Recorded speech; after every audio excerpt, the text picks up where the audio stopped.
welcome to What Would Jane Do? This is an unusual episode for Katie and me at Studio Golding and Katie McFarlane, because we are at the very exciting, tell us, Katie. We are at the Jane Austen Festival. Now, I am in my modern gear, viewers, as the eagle-eyed amongst you will notice.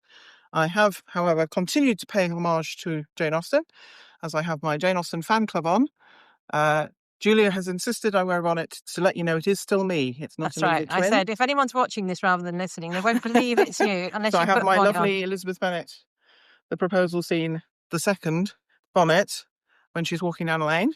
But I'm taking it off today because I've got a special treat for you. We're going to the Holborn Museum to show you the Jane Austen illustration exhibition. For those of you who are too far away to make it, it is on for a few more weeks, but we wanted to share that with you.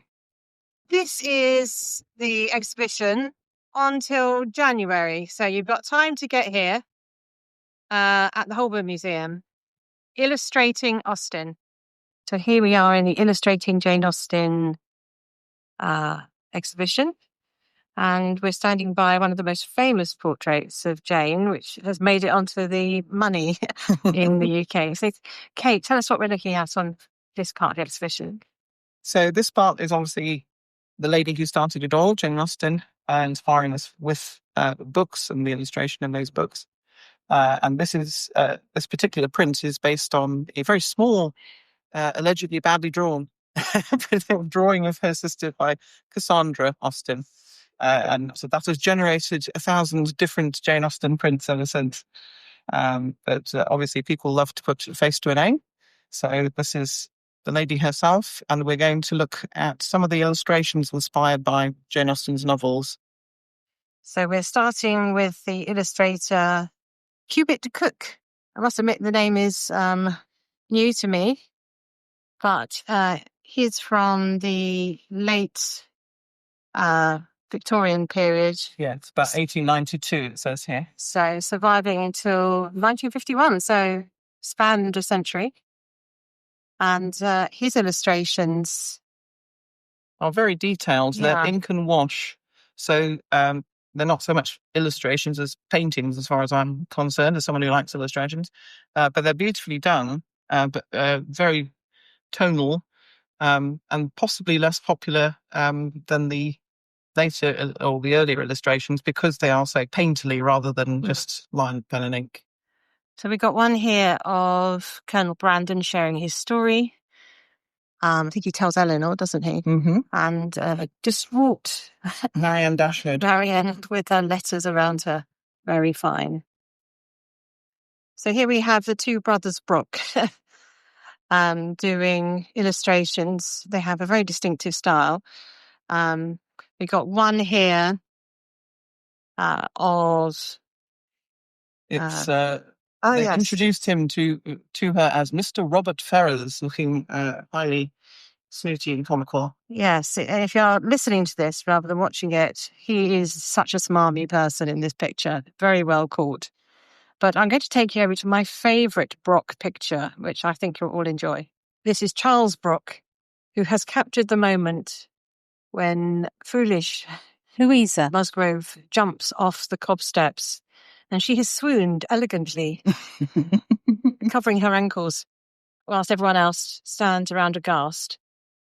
A moment before Anne sweeps into action, but it's wonderfully comic, I think. Just the expressions on everyone's faces. A lovely picture. In contrast, here we have Joan Hassel's woodcuts, which her dates are 1906 to 1988. So last century. Beautiful piece of work, but very different with the woodcuts with the light sort of heavy shading. They're very dramatic Black because and white. they are so black and white. Yeah. Also in the exhibition is work by Chris Hammond. When you look closely, it's actually a Christiana, so that suggests it's a lady. Late 19th century illustrations. It's very interesting how each illustrator really picks up their own period, really, even though they're in the costumes of the time. And showing by their poses and their clothing the interaction between the different characters. Yes. So this one does feel more like a sort of illustration from Punch kind of style to me. Much more akin to the Hugh Thompson. An interesting case showing the development of publishing of Jane Austen. So here we have a wonderful Victorian edition, absolutely gorgeous. Pride and Prejudice with peacock at the front, and then we've got masses of illustrations inside. But the Penguin Classics are picking up a similar vibe, I would say. Less detailed, but similar. And that is designed by Coralie Bickford Smith.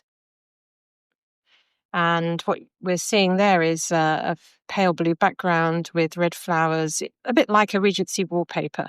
Corner, we have some illustrations by Rex Whistler, who's well known as a painter. But what's interesting about his pictures is they are designs for costumes for a production of Pride and Prejudice. And particularly fine, I must admit, is his design for the dress for Lady Catherine de Bourgh, which is a wonderful striped green outfit with a turban and feathers. And she looks very snooty. She does indeed. Finally, we've got the Hugh Thompson picture. And this one we've got a picture from Stansfield Park, Fanny Price and Henry Crawford. It's particularly nice because it's an original illustration and the notes around it tell you how big it's going to be and what page it's going to go on. Kitty, tell us what else you can see in the Holborn Museum as permanent exhibition. Oh, there's so much. The Holborn gentleman who owned this place collected miniatures, pottery, ceramics, little artifacts and miniatures from all over the world. And he went on a grand tour. And as you can imagine, he collected a lot of things from that. Also had friends who were collectors. There's silver, there's beautiful, beautiful Georgian paintings. There's so much to see. I thoroughly recommend spending most of the day here. Yes, and there's lots of pictures of theatrical people. Yes, because of course Bath Theatre Royal had a whole host of famous actors and actresses at the time, and lots of wonderful Regency famous travelling shows like Love in a Village and very dramatic Shakespearean recitations went on here as well.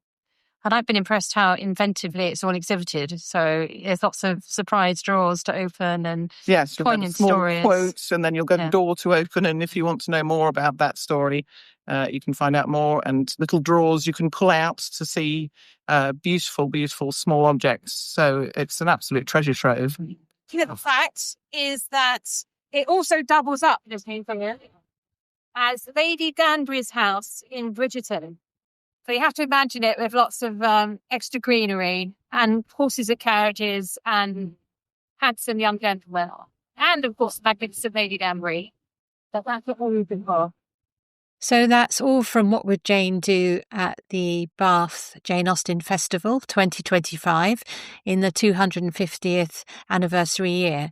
So do check out the Holborn Museum exhibition if your path takes you to Bath. But otherwise, I hope you enjoyed the fun that Katie and I had walking around that fabulous town.